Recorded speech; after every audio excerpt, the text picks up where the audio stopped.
Hi everyone. Hi. I'm sure कि जो लोग अभी इंडिया से मुझे देख रहे हैं उनमें से मैक्सिमम लोग अभी सो चुके होंगे, है ना। लेकिन जो लोग बाहर से देख रहे हैं मुझे वो अभी भी जाग रहे होंगे, क्योंकि अभी मेरे यहाँ पर टाइम हुआ है 9:54 और मुझे लग रहा है इंडिया में अभी टाइम हो रहा होगा 3 बज रहे होंगे मेरे ख्याल से। हाँ, 3 के आसपास ही होंगे। So how are you all? कैसे हैं सब लोग? मैं अभी पोर्चुगल में हूँ एंड पोर्चुगल की एक बहुत ही प्यारी सी सिटी है जिसका नाम है सिंत्रा। वहाँ पर अभी मैं हूँ और सिंत्रा में बहुत ही मज़ा आ रहा है। It's a very beautiful city. और देखो, लेट मी शो यू। ये है अभी मेरे रूम का नज़ारा, ठीक है। This is my room right now. This is a hotel in Sintra, which is quite good one. And this is me. आज मैंने सिंत्रा में बहुत कुछ घूमा। मैं एक बहुत ही प्यारे से पैलेस में गई जिसका नाम था पेना palace. It is the palace of पेना। जो यहाँ के राजा महाराजा जो थे उनका ये पैलेस था एंड बहुत ही प्यारा था। I mean super. और यहाँ की एक यहाँ पर ना बहुत सारे टूरिस्ट थे। एक्चुअली ब्राज़ीलियंस बहुत सारे थे और ब्राज़ीलियंस यहाँ पर काम भी करते हैं। डेफिनेटली। एंड यहाँ पर टुक टुक चलते हैं। टुक टुक टुक टुक देखे आपने? पर यहाँ के टुक टुक हमारे इंडिया के ऑटो से कहीं ज़्यादा बेहतर है। बहुत सुंदर, बहुत ही अच्छे। और यहाँ के टुक टुक ड्राइवर्स वाओ, मतलब अल्टीमेट है, अल्टीमेट। लेकिन महंगे बहुत हैं हमारे बेचारे। अब मुझे लगता है कि हमारा इंडिया कितना सस्ता है। इंडिया में हम कितनी आसानी से सारी चीज़ें कितने सस्ते में ले लेते हैं और फिर भी हम कम कम कम कम कम कम करवाते हैं। और यहाँ पर आओ पोर्चुगल में, उस एक टुक टुक वाले ने ज़रा सा, मतलब कितना किलोमीटर था, 2 किलोमीटर, 2 या 3 किलोमीटर चलने के उसने मुझसे 5 यूरोस लिए, जो कि होते हैं 550 रुपए के आसपास एक्सचेंज रेट के हिसाब से। हाय एवरीवन, जो भी लोग मुझे देख रहे हैं उनको हर हर महादेव, हेलो, नमस्ते, सत श्री अकाल, सब कुछ। वैसे मैंने अपने इंस्टाग्राम का लिंक ना यहाँ डाल दिया है, आपको दिख रहा होगा स्क्रीन पर। वो मेरे इंस्टाग्राम का लिंक है। आप मेरे को इंस्टाग्राम पर सब लोग जल्दी से फॉलो कर लो, क्योंकि उसमें स्टोरीज में जल्दी डाल पाती हूँ। तो मैं जहाँ जहाँ भी जाती हूँ वहाँ की स्टोरीज में डाल देती हूँ। आप सब लोग मुझे वहाँ पर फॉलो कर सकते हो। मैं कहा थी, हाँ। उसने मुझे 500 रुपये चार्ज किए सिर्फ 2 किलोमीटर के, सोचो। और उबर ने मुझे चार्ज किए 2000 रुपये सिर्फ एक साइड जाने के। मतलब, और वो डिस्टेंस कितना था, हार्डली 6 किलोमीटर्स। 6 किलोमीटर सिर्फ जाने जाने के। अब मेरे को लग रहा है कि भाई हमारा इंडिया कितना सस्ता है, कितना सस्ता है हमारा इंडिया। और हम लोग इंडिया, कितने मैंने लोग देखे जो इंडिया को छोड़कर बाकी कंट्रीज में रह रहे हैं। मतलब हद हो गई। इंडिया को तो छोड़ना ही नहीं चाहिए। इतनी फ्रीडम, इतनी सस्ती चीजें, जहां पर गुरुद्वारे में फ्री में खाना खिलाते हैं, यहाँ पर खाकर देखो फ्री में खाना। यहाँ पर कुछ नहीं मिलने वाला यूरोप में फ्री। यूरोप में कुछ फ्री नहीं है। Nothing is free in Europe. और एक पानी की बोतल 2 यूरो या 2.5 यूरो या 3 यूरो के, यानी कि एक पानी की बोतल 300 रुपए की पड़ रही है आपको। आदमी पानी क्यों पिएगा फिर? फिर तो टैप वाटर ही पी लेगा ना, वाटर बॉटल तो खरीदेगा ही नहीं कभी। बहुत महंगा है। इंडिया बहुत अच्छा है, बहुत सस्ता है, बहुत सही है। बेचारे ऑटो ड्राइवर क्या चार्ज करते हैं। हमारे यहाँ पर तो ऊबर भी कितना कम में चल लेती है। ऊबर, ओला, सब लोग कितने सस्ते में। There is nothing like India at all. अब मैं आपको बताती हूँ, यहाँ का जो सिटी सेंटर है, सिंत्रा का जो सिटी सेंटर है, इट्स वेरी लवली, बहुत प्यारे प्यारे चर्चेस हैं, चैपल्स हैं, एंड एक यहाँ का नेशनल म्यूजियम है विच इज़ वेरी ब्यूटीफुल। आज मुझे एक अमृतसर के रहने वाले कोई मिले जो यहाँ पोर्चुगल में सेटल हुए हैं, एंड मैंने उनसे पूछा कि लोग लिस्बन में सेटल होते हैं। पोर्चुगल की जो मेन सिटी है ना वो है लिस्बन, जहाँ पर लोग इंडिया से काफ़ी सारे लोग सेटल हो जाते हैं। सो मैंने कहा कि आप पोर्चुगल में नहीं हो, आप सिंतरा में हो। तो वो कहते हैं कि ना कि उनको थोड़ी काम कंपोज्ड और पीसफुल लाइफ पसंद है, इसलिए वो सिंतरा में सेटल्ड है। पोर्चुगल की में ही है सिंतरा भी। लेकिन मैंने उनसे पूछा कि आप इंडिया छोड़कर इतनी दूर क्यों आए हो, मतलब क्या रीजन था आपका इंडिया छोड़ने का, क्यों छोड़ना पड़ा आपको इंडिया, क्या जरूरत है भारत छोड़ने की। तो कहते हैं भारत में तो कुछ है ही नहीं, भारत में जॉब अपॉर्चुनिटीज नहीं है, बिजनेस नहीं है, ये नहीं है, वो नहीं है। पर मुझे कई बार ऐसा लगता है कि आप जितनी मेहनत इंसान बाहर की कंट्री में आकर करता है, उतनी मेहनत मतलब उसकी अगर 50% मेहनत भी अगर इंडिया में कर लेना, बहुत सारी अपॉर्चुनिटीज है इंडिया में। पर लोग क्या बाहर की कंट्री में आकर तो मेहनत कर लेते हैं, अपनी कंट्री में मेहनत नहीं होती। पता नहीं, मुझे ऐसा लगता है कि हमारे देश में अपॉर्चुनिटीज बहुत है अगर आप में टैलेंट है तो, और अगर टैलेंट नहीं है तो फिर कुछ भी नहीं है। मतलब उन्होंने जो गुरपाल जी है वो है ना, जो यहाँ पर मुझे मिले थे, और वो मिले कैसे थे वो भी बता देती हूँ। मैंने मेरे होटल से उबर बुक करी थी और अचानक से उस पर नाम लिखा हुआ है गुरपाल। तो मैंने कहा भैया ये तो कोई अपने पंजाबी भाई हैं, आने दो। फिर वो आए 8 मिनट के अंदर, दूर थे थोड़ा। तो फिर वो होटल में आए, फिर मैंने उनसे पूछ लिया भैया कि आर यू इंडियन, उन्होंने कहा यस। तो कहते हाँ जी। मैंने कहा ठीक है चलो भैया, अब इतने दिन बाद किसी से हिंदी में बात होगी, वरना तो हिंदी में बात ही कहाँ हो रही है यहाँ पर किसी से। फिर मैंने उनसे पूछ लिया और यहाँ पर कैसे क्या क्या किया आपने, यहाँ पर क्या कर रहे हो। उन्होंने मुझे बताया कि वो यहाँ पर 8 साल से हैं, पोर्चुगल सेटल हो गए। मैंने कहा तो फिर आप अभी आपके पास पासपोर्ट कौन सा है। तो कहते हैं कि मेरे पास पासपोर्ट अभी पोर्चुगीज पासपोर्ट है। मैंने कहा आपने अपनी इंडिया की नेशनैलिटी छोड़ दी। कहते हैं हाँ मैंने अपनी इंडिया की नेशनैलिटी छोड़ दी। मैंने कहा मतलब ऐसे कैसे। कहते मैंने यहाँ की नेशनैलिटी ले ली। मैंने कहा यहाँ पर आपको क्या फ़ायदे हैं, जैसे क्या क्या फ़ायदा मिल रहा है आपको। तो मेरे को कहते हैं कि यहाँ पर एजुकेशन फ्री है, मतलब उनका एक बेटा है उसकी एजुकेशन पूरी फ्री है। मैंने कहा और, कहते हैं मेडिकल फैसिलिटीज़ फ्री है, मेडिकल पूरा फ्री है। मैंने कहा ठीक है। मैंने कहा और, तो कहते हैं कि ना मतलब लाइफस्टाइल अच्छा है, मतलब अच्छी जगह है, अच्छा सब कुछ है। मैं कहा खर्चे। तो उन्होंने मुझे कहा कि पोर्चुगल में उनके घर का रेंट 1100 यूरोज है, यानी कि 1,10,000 रुपये। मैंने कहा आप 1,10,000 रुपये रेंट भर रहे हो। मैं कहा आप कमा कितना लेते हो। कहते 750 यूरोज। तो मैंने कहा जितना आपका रेंट नहीं है, 75,000 आप कमा रहे हो, 1,10,000 रुपये आप रेंट भर रहे हो, क्या मतलब है यहाँ पर रहने का। बट अब भारतीयता तो वो छोड़ चुके हैं, अब तो भारत में कैसे आएंगे दोबारा, तो पोर्चुगीज पासपोर्ट है उनके पास। कहते कि अब मैं ना कुछ और ट्राई कर रहा हूँ। मैंने कहा और मतलब, फिर कहते कि ना मैंने घर में दुकान खोली है। मैंने कहा किस चीज़ की। तो कहते हैं ये खाने पीने की। मैं कहा चलो फिर वहाँ से हो जाता होगा कुछ। कहते हैं हाँ, वहाँ से भी उनकी वाइफ संभालती है वो दुकान। तो वाइफ अलग काम करती है दुकान पर और वो चलाते हैं ऊबर यहाँ पर सिंतरा में। मैं कहा देखो, आप सोचते हो कि कमाई यहाँ पर ज्यादा, तो खर्चे ट्रिपल हैं, 3 टाइम्स ज्यादा खर्चा है यहाँ पर। तो पता नहीं लोग क्यों आते हैं। फिर कहते हैं कि ना मैंने कहा अब क्या करोगे आपका। फिर कहते हैं यहाँ पर ना मेरे को रेंट बहुत ज्यादा पड़ रहा है, 1,10,000 रुपये का रेंट है, तो अब मैं जाऊंगा जर्मनी। मैं कहा जर्मनी में कहाँ पर, फ्रैंकफर्ट जाओगे, बर्लिन जाओगे, कहाँ पर जाओगे।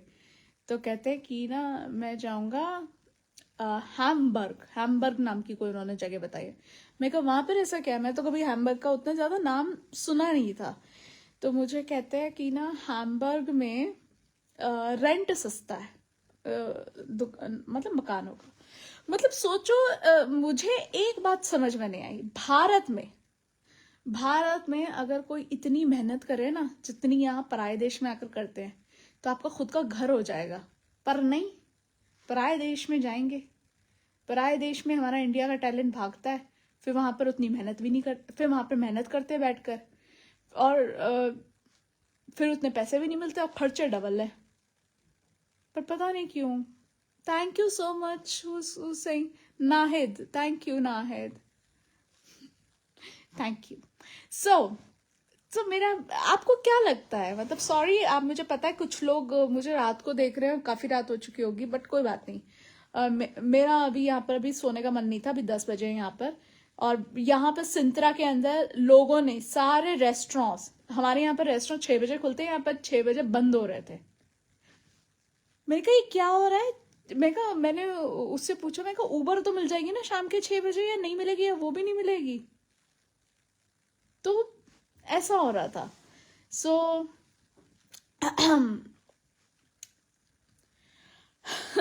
सो 6 बजे रेस्टोरेंट बंद हो रहे थे, यानी कि अंधेरा जल्दी होता है, और दिन में क्या होता है यहाँ पर, मॉर्निंग भी लेट होती है। सुबह 8 बजे तक तो सूरज निकला था, जो मैंने देखा, मतलब आज भी देखा, कल भी देखा, सेम ही था। सो आज एक और चीज है, पब्लिक, मैंने कहा भैया उबर बहुत महंगी पड़ रही है, मैंने उसको बोला, मैंने कहा आप यहाँ पे जितना 2,000 रुपये मेरे से 6 किलोमीटर के चार्ज कर रहे हो ना, मात्र 6 किलोमीटर के, इतने में तो मैं पूरा महीना घूमती हूँ मेरे इंडिया में। व्हाट टू डू, इतनी महंगाई है यहाँ पर। फिर तो मुझे कहते हैं कि मैम ये अभी तो बहुत सस्ता है, हमारे यहाँ पर अभी बहुत सस्ता है, यूके में तो और ज्यादा महंगा है। मैं कहा वो तो मुझे पता है, लंदन बहुत महंगा है, इससे भी महंगा है लंदन में, I know that. Thank you नाहे, थैंक यू। सो मैं कहा वो मुझे पता है कि है महंगा, बट स्टिल हमारा इंडिया बहुत सस्ता है, बहुत। हाँ, एक और बात, पब्लिक ट्रांसपोर्ट, यहाँ पर समर्स के अंदर पब्लिक ट्रांसपोर्ट खुला होता है, ठीक है, मतलब कि पब्लिक ट्रांसपोर्ट का मतलब है ट्रैम चलती है यहाँ पे, इलेक्ट्रिक ट्रैम होती है ना, वो चलती है।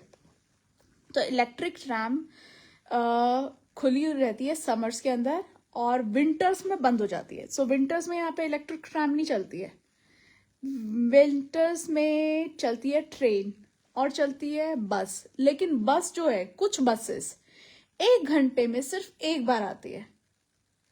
सो यानी कि अगर वो एक बस आपकी निकल गई तो अगली बस 1 घंटे बाद आने वाली है।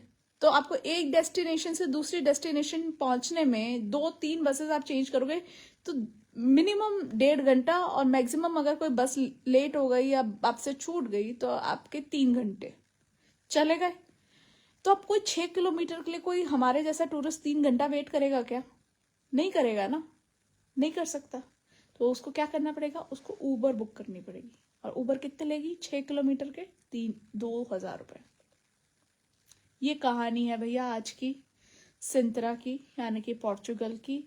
और वो जो भाई साहब जो मुझे मिल रहे थे ऊबर वाले, जो हमारे गुरपाल जी हैं, देख के अब तो वो ये वीडियो देख ले, क्योंकि उनके पास मेरा नाम तो है ही, क्योंकि वो ऊबर में आता है ना। तो गुरपाल जी अब जर्मनी जा रहे हैं, यहाँ का छोड़कर, पोर्चुगल छोड़कर, क्योंकि यहाँ रेंट महंगा है। देखते जर्मनी में क्या करते हैं। हाँ, वैसे मैंने ना कुछ देखे हैं, कुछ बिजनेसमैन जो इंडिया के बिजनेसमैन हैं, बिजनेसमैन नॉट जॉब सीकर्स, ठीक है, उन्होंने साउथ अफ्रीका में काफी धूम मचा रखी है। मतलब साउथ अफ्रीका में इतने इंडियंस हैं, इतने इंडियंस हैं, और सारे अरबपति, करोड़पति। सो बिजनेसमैन मुझे लगता है कहीं पर भी जाता है ना तो धूम मचा ही देता है। और लंदन में भी जिन लोगों ने बिजनेस किया है हमारे इंडियंस ने, they are doing really very well, really great कर रहे हैं वो। हाय मेरा हाथ थक रहा है ऐसे। Okay, so it all depends actually. Canada में भी हमारे पंजाब के काफी लोग हैं, काफी लोग। हाँ, पर कुछ हमारे इंडियंस जो कनाडा गए हैं, मैंने देखा है, उन्होंने खूब उसमें वहां पर ना पैसा कमा रहे हैं। कईयों ने तो वहां पर क्या किया है, 2-2 3-3 घर लेकर रख लिए हैं। मतलब क्योंकि कनाडा हर किसी को ना सूट भी नहीं करता।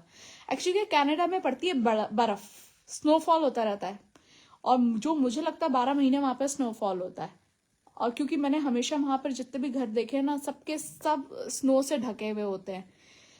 सो इसलिए कनाडा हर किसी को इसलिए सूट नहीं करता क्योंकि आपको उसी टेम्परेचर में रहना है स्नोफॉल के अंदर, ठीक है। ठंडे ठंडे टेम्परेचर में -10 टेम्परेचर होता है नॉर्मल, -15 -20। तो इसलिए लोग फिर यूरोप आ जाते हैं। मेरी फ्लाइट में भी मुझे 6-7 इंडियंस मिले थे जब मैं इटली से आ रही थी लिस्बन की तरफ। तो मैंने उनसे पूछा था कि आप इटली से लिस्बन क्यों आ रहे हो। इंडियंस थे वो, इंडियंस अभी हाल ही में आए थे। एक और चीज आपको बताती हूँ, मोस्टली जो लोग हमारे इंडियंस जो इंडिया से बाहर जा रहे हैं, वो पता है कौन है, कौन से स्टेट्स हैं, बताओ मुझे। मैं मान जाऊं अगर कोई मुझे सही आंसर बता दे तो। मैंने अभी इतना उसके बारे में बताया है। इंडिया में कौन से स्टेट से सबसे ज्यादा लोग बाहर जा रहे हैं? कनाडा जा रहे हैं, यूके जा रहे हैं, यूएस जा रहे हैं, कौन से स्टेट से जा रहे हैं? Can anyone tell me? कोई बता सकता है? हेलो, किसी को पता है? पता है किसी को? Thank you thank you thank you Ramesh ji. So मैं आपको बताती हूँ, सबसे ज्यादा इंडियंस जो किसी स्टेट से जा रहे हैं वो स्टेट है पंजाब। सबसे ज्यादा इंडियंस पंजाब से जा रहे हैं। अमृतसर, पटियाला, ये कुछ ऐसी जगह हैं जहां से सबसे ज्यादा इंडियंस बाहर के देशों में सेटल हो रहे हैं। और मोस्टली लोग कनाडा आ रहे हैं या फिर यूरोप जा रहे हैं। यूरोप में इटली जा रहे हैं, ठीक है, या स्पेन जा रहे हैं। कुछ लोग फ्रांस की तरफ भी जा रहे हैं। पर मुझे ना पता नहीं क्यों ऐसा लगता है कि हमारे इंडिया का इतना टैलेंट बाहर क्यों जा रहा है, पता नहीं जाना चाहिए। क्योंकि अगर इंडिया का टैलेंट बाहर जाएगा, फिर बाहर की राष्ट्रीयता ले लेगा, फिर इनके बच्चे होंगे, उनके बच्चे होंगे, उनके बच्चे होंगे, उनको पता भी नहीं होगा कि वो कभी इंडियंस भी थे। जैसे मेरे को कई लोग मिलते हैं, पूरी उनकी शक्ल ना इंडिया जैसी होती है, पूरी इंडियन जैसी शक्ल होती है। फिर वो मैंने उनसे कितने सारों से पूछा कि भैया आप इंडियन कैसे लग रहे हो? तो आप मतलब उनको आती तो है नहीं हिंदी। तो कहते हमारे दादा परदादा उससे भी पहले के लोग ना इंडिया के थे। सो ऐसा भी है। पर खैर, अच्छा शहर है, प्यारा शहर है, सब कुछ सही है। सिंतरा के अंदर, यानी कि लिस्बन से 30 मिनट्स की दूरी है। और आज हम घूमे हैं अच्छा खासा। और अब आप सवाल पूछो, फिर हम बताएंगे। यार रमेश जी, पंजाब से बहुत लोग जा रहे हैं। इस मामले में मुझे राजस्थान थोड़ा सही लगता है। राजस्थान से उतने लोग नहीं जाते बाहर। मतलब कि ऐसा नहीं, सेटल मत हो ना बाहर। बाहर से पैसा कमाकर वापस आ जाओ। कई लोग नेशनैलिटी वहीं की ले रहे हैं। पोर्चुगीज भाषा सीख ली उन भाई साहब ने, गुरपाल जी ने, जो मेरे को ऊबर में मिले, ऊबर ड्राइवर थे वो। उन्होंने पोर्चुगीज सीख ली। लेकिन इंडिया में रहकर इंग्लिश सीखना उतना मुश्किल हो जाता है, लेकिन बाहर के शहर में पोर्चुगीज पूरी सीख लेते हैं। सोचो, इससे बेहतर तो आप इंडिया में रहकर इंग्लिश सीख लो। और फिर यहाँ पर जॉब अपॉर्चुनिटीज कम है क्या? इंडिया टूरिज्म में बहुत आगे। मुझे जितने लोग मिले, जितने भी, आज भी कितने सारे मुझे लोग मिले, सबने मुझे कहा कि ना हम इंडिया आना चाहते हैं। आप पता है उसके पीछे का रीजन पता है आपको, क्यों आना चाहते हैं इंडिया? हाँ, ये भी है, बिहारी भी हर कंट्री में है, ये भी देखा मैंने। हमारी फ्लाइट में भी 1-2 थे। हरियाणा का भी था हमारी फ्लाइट पे। तो मैंने कहा भाई, जाट तो कहीं नहीं जाते, आप कैसे, आप हरियाणा से यहाँ आ गए? वो कहते हैं कि कब तक एग्रीकल्चर में उतना पैसा नहीं होता ना कि मम्मी पापा। अच्छा, उसके जो गुरपाल जी के मम्मी पापा है ना, जो ऊबर ड्राइवर हैं गुरपाल जी, उनके मम्मी पापा ने पंजाब नहीं छोड़ा। वो कहते हैं भैया हम जहाँ पर पैदा हुए हैं, हम तो वहीं से ही ऊपर जाएंगे, हम नहीं आएंगे बाहर की कंट्री। तो ये जो बड़े बुजुर्ग होते हैं ना, ये नहीं छोड़ते अपना देश।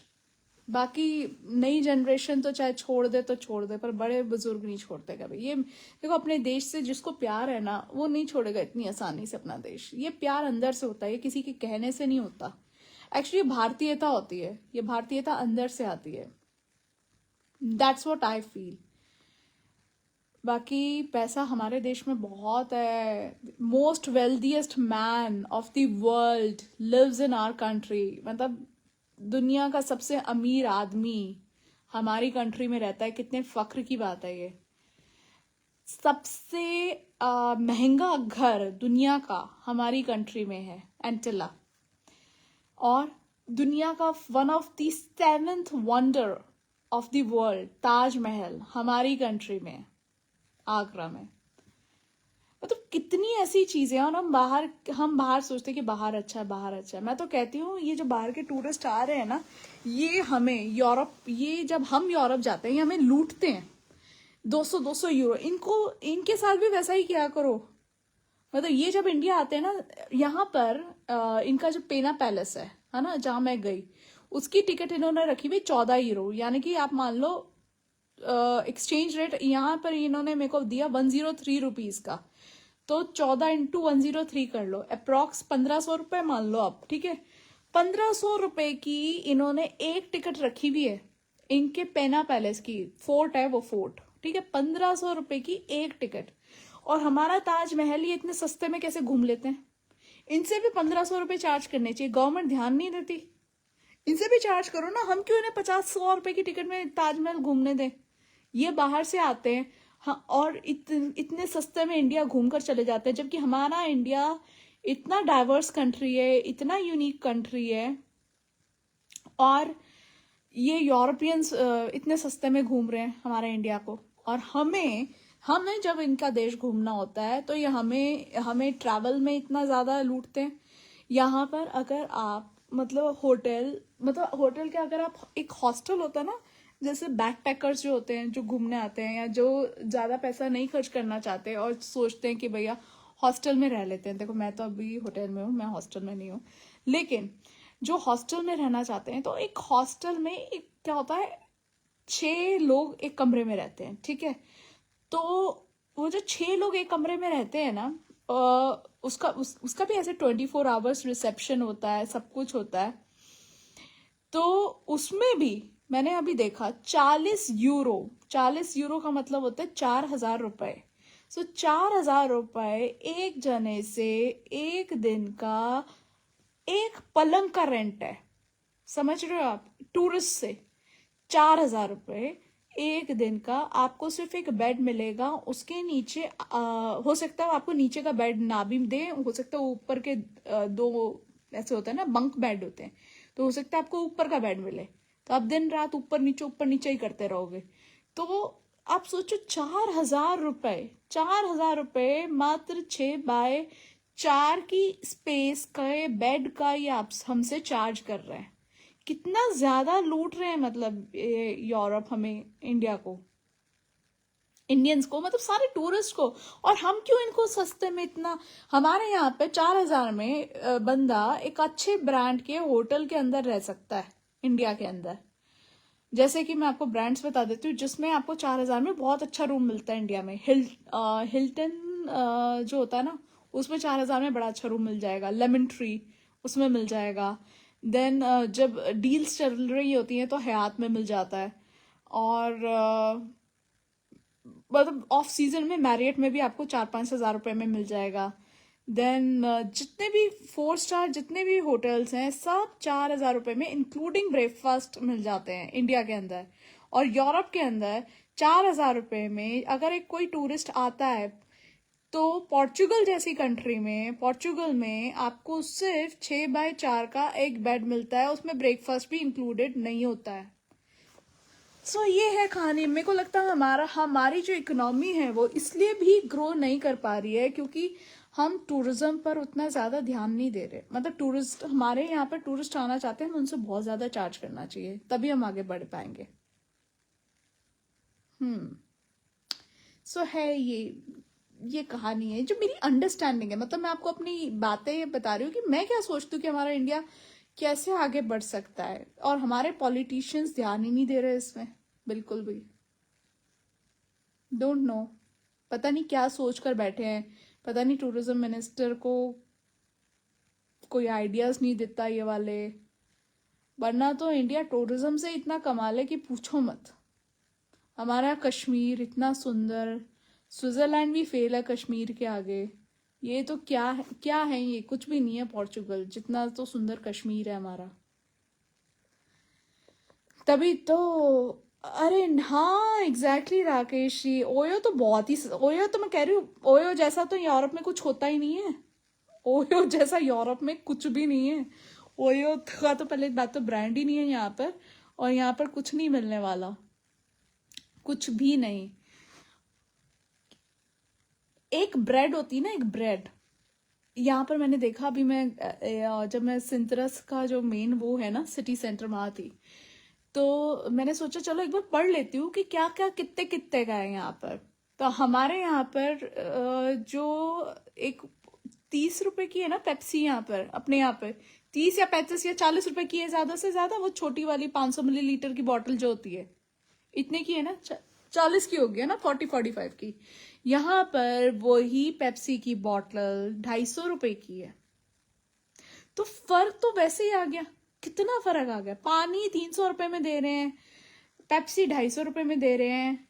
चाय पीने जाओ, ये मैं बहुत आम रेस्टोरेंट की बात कर रही हूँ, बहुत आम रेस्टोरेंट जो सड़क पे इनके रेस्टोरेंट्स है ना, हालांकि उनके रेस्टोरेंट सुंदर हैं, सब कुछ है, बट चार्जेस है। अच्छा है, 2.5 यूरो की जब आप चाय पी रहे हो, 2.5 मतलब 250 रुपए की चाय है ना, 250 रुपए की चाय जब आप पी रहे हो, तो उसके अलावा ये आपसे 200 रुपए और चार्ज करेंगे। अब आप पूछो किस चीज का चार्ज करेंगे। आप सोच रहे होंगे ना कि आखिर ये 250 रुपए की तो चाय है, आप सोचोगे 250 रुपए का ही बिल आएगा, अपना तो ज्यादा बिल नहीं आएगा, लेकिन वो उसमें 2 या 3 यूरो और ऐड कर देंगे, यानी कि 200 से या 300 रुपए तक और ऐड कर देंगे, और वो होगा आपका सर्विस चार्ज, क्योंकि वो आपको अपने रेस्टोरेंट में बैठने की जगह दे रहा है। अब चाहे आप एक पानी का गिलास ही ऑर्डर करो, लेकिन आपको 300 रुपए तो देना ही है, और 15 मिनट बाद वो आपसे पूछने आ जाएगा कि आपको कुछ और लेना है या बिल ले आऊं, तो ज्यादा बैठने भी नहीं देते। और जहां मैं अभी जब रिमिनी थी ना, इटली में रिमिनी, वहां पर तो लाइनें लगी हुई थी, मतलब पिज्जा हट नहीं था, पिज्जा रेस्टोरेंट था, उसके बाहर लाइन लगी हुई थी और लोग खड़े थे कि हमारा नंबर कब आएगा। तो कुछ कुछ ऐसे भी रेस्टोरेंट्स है। सो ये है कहानी। अब आप लोग बताओ। I am from Jaipur Rajasthan, लेकिन मैं अभी यूरोप ट्रैवल कर रही हूँ, और मेरे कुछ इवेंट्स से, किसी ने मुझसे पूछा है तो मैं उसका आंसर दे रही हूँ। मेरे कुछ इवेंट्स थे यहाँ पर इटली में और पोर्चुगल में।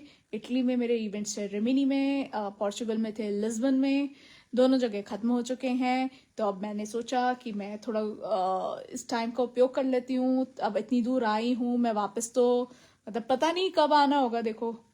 तो मैंने बहुत घूमा हुआ है ऑलरेडी, 60 कंट्रीज मैंने घूमी हुई हैं। सो मैंने सोचा कि चलो मैं इतनी दूर आई हूँ तो घूम लेते हैं, थोड़ा और घूम लेते हैं। सो मैं लिस्बन से एक बहुत ही प्यारी जगह गई जिसका नाम है कास्काइज, ठीक है। वहां पर मैंने एक बहुत ही प्यारे पैलेस के अंदर शूट किया, उसका वीडियो, उसके पिक्चर्स मैंने डाले हैं मेरे फेसबुक पेज और फेसबुक अकाउंट पे, और इंस्टाग्राम पे भी। इंस्टाग्राम का लिंक मैंने ना स्क्रीन पर पोस्ट कर दिया है, उस लिंक से आप मेरे इंस्टाग्राम को जरूर फॉलो कर लेना, ताकि मेरी सारी स्टोरीज आपको पता चलती रहे। और मेरे फेसबुक पेज को फॉलो कर लो जल्दी से, ठीक है, जल्दी जल्दी फॉलो कर लो। और ये लाइव शेयर भी करते रहो, क्योंकि मैं इन्फॉर्मेशन दे रही हूँ तो सब तक पहुंचनी चाहिए, या व्यूज सरकार तक जाने चाहिए। अगर हमारे पॉलिटिशियंस अच्छे हो ना, जैसे यहाँ पर हैं, यहाँ इन देशों में, तो वाकई में हम दुनिया की सबसे बड़ी कंट्री बन जाए, मतलब सबसे डेवलप्ड कंट्री। जहां भी देखो इंडिया का नाम, हर कोई ना मेरे को इस बारे में बोलता है, इंडिया ने तो चाइना को भी क्रॉस कर लिया पॉपुलेशन में, तो हो ही रहा है। अच्छा, हमारे यहाँ पर एक बात तो है, मैंने पोर्चुगल में अभी तक एक भी भिखारी नहीं देखा, नॉट इवन वन भिखारी, नॉट इवन वन बेगर। एक भी नहीं था बेगर, कहीं पर भी नहीं मिला मुझे, एक भी बेगर नहीं मिला। सो ये देखो, अगर वो टैक्सेस चार्ज कर रहे हैं ना, तो वो सहूलियतें भी उतनी ही दे रहे हैं। सो इटली में मुझे फिर भी एक या दो मिले होंगे, हाँ मिले थे इटली में तो, लेकिन यहाँ पर पोर्चुगल में अभी तक तो एक भी नहीं मिला। मतलब गवर्नमेंट की तरफ से फैसिलिटीज वाकई में ही अच्छी हैं, तभी इतना चल रहा है।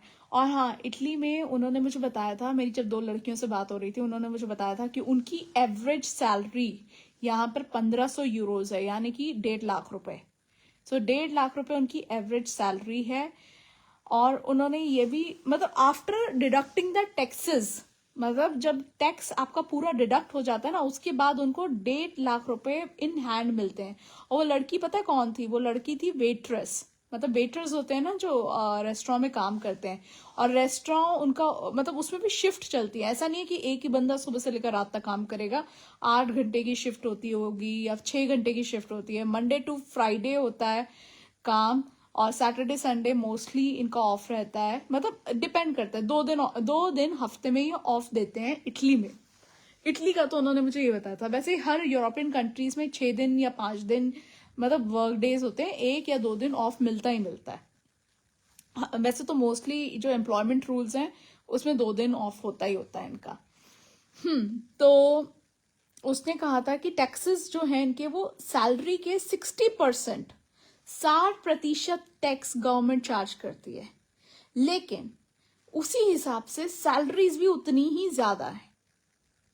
आप देख ही रहे हो, अगर उसको 1.5 लाख इन हैंड मिल रहा है, 60% टैक्स डिडक्ट होने के बाद मिल रहा है, तो इसका मतलब है कि सैलरी ज्यादा है।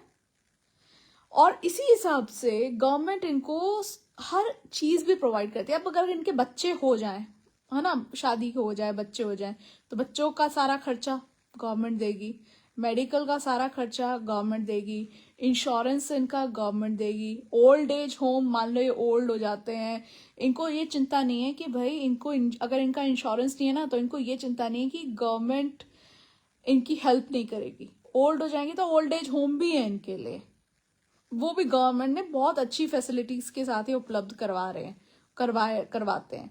सो बहुत सारी फैसिलिटीज, और भी देखो, इनकी बहुत सारी पब्लिक ट्रांसपोर्ट इनका बहुत अच्छा होता है। इनका पब्लिक ट्रांसपोर्ट हमारे जैसे यहाँ पर तो बसों के इतने बुरे हालत होते हैं। देखो मैं तो, आप खुद जानते हो कि हमारे यहाँ की पब्लिक बसेस कैसी हैं। यहाँ की बसेस आप देख लोगे ना, आप हैरान रह जाओगे। एयर कंडीशनड बसेस, इतनी साफ सुथरी, मतलब सारे टूरिस्ट उन पब्लिक बसेस में ट्रैवल करते हैं।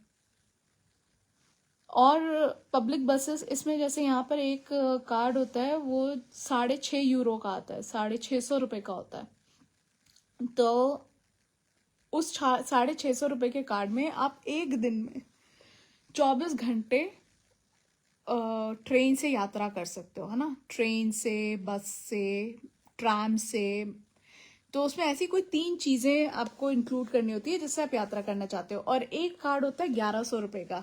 उस 1100 रुपए वाले कार्ड से आप फ्यूनिकुलर्स और बोट, है ना, ये उस 1100 रुपए वाले कार्ड से आप एक दिन में बस, ट्राम, फ्यूनिकुलर, जो फ्यूनिकुलर ऐसे होते हैं जो ऊपर जाते हैं ना ऐसे करके, वो इलेक्ट्रिसिटी से जो चलते हैं, उसमें, और ट्रैम में, बस में, बोट में, इन सब में यात्रा कर सकते हो 1100 रुपए में, कितनी भी यात्राएं करो।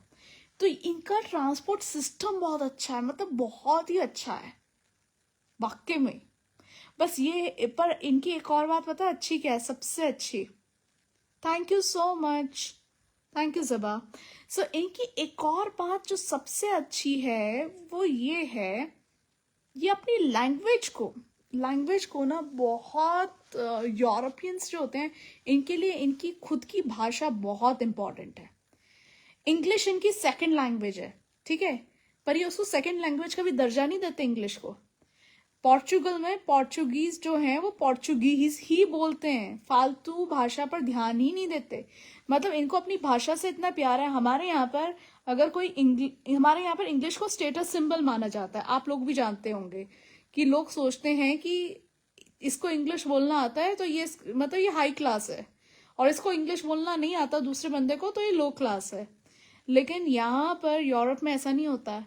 इटालियंस इटालियन बोलेंगे, इटली के लोग इटालियन बोलेंगे, वो इंग्लिश को कुछ समझते ही नहीं है। वो कहते हैं हमारी भाषा है, हमारे देश में आए हो, हमारी भाषा में बात करो, ठीक है। पोर्चुगीज ही बोलते हैं वो, मतलब वो सामने वाले को भी पोर्चुगीज लैंग्वेज में ही समझाएंगे। तुम्हें समझना है समझो, नहीं तो ट्रांसलेटर का उपयोग करो। स्पेन की तो स्पैनिश वर्ल्ड फेमस है, बहुत ज़्यादा बोली जाती है। स्पैनिश इंग्लिश के बाद लोग फ्रेंच सीखते हैं, फ्रेंच के बाद जर्मन या स्पैनिश सीखते हैं। लेकिन वाकई में एक स्विट्जरलैंड के लोगों को इंग्लिश बहुत अच्छी आती है। स्विट्जरलैंड में काफ़ी अच्छी इंग्लिश बोलते हैं लोग। और कौन सी कंट्रीज हैं यूरोप की? बाकी सारी कंट्रीज सही हैं, बट वही हम लोगों को भी ना, जितना ये लोग अपनी भाषा से प्यार करते हैं ना, हम लोगों को भी हिंदी को उतना ही प्यार करना चाहिए। मतलब एक गर्व होना चाहिए कि हिंदी हमारी राष्ट्रभाषा है। और आज जो मेरा टुक टुक वाला ड्राइवर था, उसको हिंदी गाने आते थे। Can you believe that? उसने ना हिंदी में कौन सा गाना में, मैं वो वीडियो डालूंगी, ठीक है, मैं वो वीडियो डालूंगी और आप देखना उसने कौन सा गाना मुझे सुनाया है। वो ब्राजील का बंदा है, वो हिंदी मूवीज देखता है, हिंदी गाने सुनता है, और उसके कुछ इंडियन फ्रेंड्स भी हैं, और उसने उससे एक वर्ड सीखा है और वो है वदिया है। वदिया मतलब बढ़िया। तो और सोनी कुड़ी, उसने मुझे कहा यू आर सोनी कुड़ी। मैंने कहा वाह, बहुत इंटरेस्टिंग ब्राजीलियन था वो, टुक टुक ड्राइवर है वो, बहुत अच्छा था बहुत। उसका वीडियो डालूंगी मैं, आप देखोगे, आप हैरान रह जाओगे, आप कहोगे वाह क्या बंदा था ये, क्या बंदा था। और ब्राजीलियंस की एक बात मैंने देखी, ये लोग इतने हंसमुख होते हैं, जिंदगी को पूरा इतनी अच्छी तरीके से जीते हैं। एक राइड के वो चार्ज कर रहा था 5 यूरो पर पर्सन, तो आप मान लो 2 किलोमीटर के, ठीक है। लेकिन एक बात बताऊं, वो 500 रुपये देना मुझे बुरा नहीं लगा, वो बंदा इतना अच्छा था। उस बंदे से आप बहुत कुछ सीख सकते हो। उस बंदे से, मैं उस बंदे का जब वीडियो डालूंगी ना, उस ब्राजीलियन बंदे का, आप हैरान रह जाओगे। इसलिए जिन लोगों ने अभी तक मुझे फॉलो नहीं किया है, वो पहले मुझे फॉलो कर लो, ठीक है। और मेरा इंस्टाग्राम पर मैंने लिंक यहाँ पर पोस्ट किया हुआ है, वो इंस्टाग्राम लिंक को आप देख लेना। ये मैं लाइव इसलिए आई हूँ क्योंकि मैं जो लाइव में आपको बातें बता सकती हूँ ना, वो वीडियो में ना, पता है, हो सकता है मैं भूल जाऊं, हो सकता है मैं, इसलिए मैं वीडियो में एक अलग से वीडियो बनाकर वो सारी चीज़ों का डालूंगी जो मैंने लाइव में आपको नहीं बता रही हूँ। मतलब लाइव में मैं कोशिश कर रही हूँ कि मैं आपको अपनी यूरोप की जर्नी के जितने भी एक्सपीरियंसेस हैं, जो भी मैं इन्फॉर्मेशन आपको दे सकती हूँ, पूरे वर्ल्ड की नॉलेज, मुझे ये एक तरीके से ना डॉक्यूमेंटेशन हो रहा है। और जो मैं आपको बता सकती हूँ, जो जो मैं सीखती हूँ, ये एक तरह से आपके भी लोगों के काम की बातें हैं, वो सब आपको पता चले। या चौधरी जी, इंडियन ही चाहिए, इंडियन इंडियन होना चाहिए डेफिनेटली। मैं तो देखो, मुझे भारत से बहुत ज्यादा प्यार है। मतलब मैं किसी भी कीमत पर ना, को मुझे कहना कि ये रहे 100 करोड़ रुपए और भारत छोड़ दो, मैं नहीं छोड़ सकती ना। मैं कभी इंडिया छोड़ ही नहीं सकती। मुझे मुझे पैसे से नहीं, मुझे इंडिया से प्यार है एक्चुअली। मुझे देखो, जो इंडिया में फ्रीडम जो है ना, जो फ्रीडम हर चीज की, वो बाहर कहीं भी नहीं है। बाहर की कंट्री में आप गुलाम हो जाते हो उन्हीं के। ये बहुत इजी होता है अपनी नेशनैलिटी को ना देना कि वापस। मतलब आप देखना, ये तो अभी अभी हमारा इंडिया सिर्फ पॉपुलेशन में नंबर 1 है, लेकिन कुछ साल आप और वेट कर लो, मतलब हार्डली कह रही हूँ 5 से 6 साल, India is going to be the number 1 nation in the world. Number 1 nation in the world. ये अब रिकॉर्ड भी हो गया ना इस फेसबुक लाइव पर, यू विल सी इट। बस कुछ अच्छे रूल्स बनाने की जरूरत है, जिस तरह से यहाँ के लॉज स्ट्रिक्ट हैं। एक और चीज बताऊं आपको, जो हमारे इंडिया में कभी फॉलो नहीं होती, जो मुझे लगता है कि हम लोग इनसे सीख सकते हैं। ये लोग फुटपाथ पर चलने वाले लोगों को सबसे ज्यादा इज्जत, सबसे ज्यादा रिस्पेक्ट देते हैं। सबसे पहले ये फुटपाथ पे जो व्यक्ति चल रहा होगा ना, वो उसको जाने देंगे। समझ रहे हो आप? अगर मान लो यहाँ से गाड़ी आ रही है, यहाँ से कोई क्रॉस कर रहा है, गाड़ी 100 किलोमीटर की रफ्तार पर भी होगी ना, उसको स्टॉप करेगा वो, और पहले जो फुटपाथ पे जा रहा है ना उसको क्रॉस करने देगा। ये एक अलग ही चीज है। ये चीजें है ना, हमें इनसे सीखनी चाहिए कि वो कितनी, एक इनके रूल्स भी हैं। ये रूल बनाया गया है कि जो जो पहले रोड पर चल रहा है बंदा, उसके लिए पहले गाड़ी रुकनी चाहिए। नहीं रुकेगी तो फाइन है भैया, तगड़े तगड़े फाइन है यहाँ पर। यहाँ पर एक साथ 200 यूरो का फाइन लगता है, और 200 यूरो का मतलब होता है 20,000 रुपए, अगर आपने गाड़ी नहीं रोकी फुटपाथ वाले। अच्छा, जैसे कुछ लोग हैं टूरिस्ट लोग जिनको नहीं पता होता, ग्रीन सिग्नल एक आता है, उस पर एक आदमी बना होता है, अगर वो आया तो इसका मतलब है कि आप अब जो फुटपाथ वाले लोग हैं, फुटपाथ पे जो चल रहे हैं वो क्रॉस कर सकते हैं रोड। और अगर रेड सिग्नल है, आदमी बना होता है, रेड सिग्नल वाला आदमी बना होता है, अगर वो वाला सिग्नल है तो आपको रुकना है। पर कई बार क्या होता है, टूरिस्ट को नहीं पता होता है, तो वो क्या है, रेड सिग्नल पे भी सिग्नल नहीं देखते, सोचते रोड खाली है, क्रॉस कर लिया। पर उस पर भी फाइन होता है। अगर वहां पर किसी ने पकड़ लिया ना, और अगर आपने रेड सिग्नल पर क्रॉस कर ली तो फाइन है उस पर भी। लेकिन कई बार क्या होता है कि रेड सिग्नल होने पर भी कुछ लोग क्रॉस कर लेते हैं, फुटपाथ से रोड के उस साइड चले जाते हैं, स्टिल लोग अपनी गाड़ी रोकते हैं। तो ये चीजें इनसे सीखनी चाहिए कि ये वाकई में ही ना यहाँ पर रिस्पेक्ट दी जाती है। एक आम आदमी की बहुत रिस्पेक्ट है यहाँ पे, तभी कंट्रीज आगे बढ़ती हैं। बाकी एक चीज जो मुझे थोड़ी सी पसंद नहीं है वो ये कि अपने सुबह की शुरुआत ही ना नॉन वेज से कर लेते हैं। मतलब ब्रेकफास्ट में भी नॉन वेज खा लेते हैं। कोई कैसे खा सकता है? सॉरी अगर कोई नॉन वेजिटेरियन मुझे देख रहा है तो, बट स्टिल मतलब दिन की शुरुआत ही एक सेइंग है हिंदी में, जैसा खाओ अन्न वैसा होवे मन।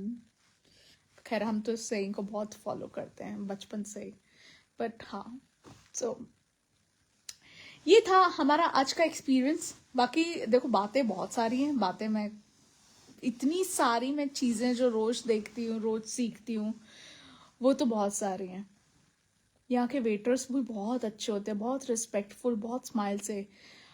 और यहाँ मैंने देखा, यहाँ के ना लोगों के अंदर बैटरी लगी होती है, ऐसा लगता है कि क्या एनर्जी के साथ वर्क कर रहे हैं, कभी इधर भाग रहे हैं, कभी उधर भाग रहे हैं। एक लड़की मैंने देखी थी रिमिनी के अंदर, इटली में, ऐसा लग रहा था जैसे उसके अंदर ना बिजली के तार हो। मतलब इतनी स्पीड थी। वो एक साथ 10 टेबल्स हैंडल कर रही थी। 10 टेबल पर 10 अलग अलग टेबल पर 4 गेस्ट बैठे थे। 40 गेस्ट एक अकेली लड़की हैंडल कर रही थी। तो बहुत मतलब एनर्जी बहुत है यहाँ के लोगों में, बहुत फुर्ती के साथ काम करते हैं, अपने काम को पूरे डेडिकेशन के साथ करते हैं। कोई इनको मतलब इनके जो ऊपर वाले लोग होते हैं ना, इनके बॉसेस, वो इनको ऑर्डर नहीं देते कि भाई अब तुम्हारा ये काम करने का टाइम है तो तुम अब ये कर लो। नहीं, इनको पता है कि इनको कमाना है, ये यहाँ पर कमाने के लिए आए हैं, और ये दूसरी कंट्री से यहाँ पर आए हैं, तो इनको अपना अच्छे से अच्छा काम करना है, क्योंकि इनको यहाँ से अपना फ्यूचर बनाना है। यहाँ पर मोस्टली लोग पोर्चुगल में इंडियंस तो हैं ही हैं, पाकिस्तानीज भी हैं। मैंने देखा लिस्बन के अंदर पाकिस्तानी काफी लोग थे।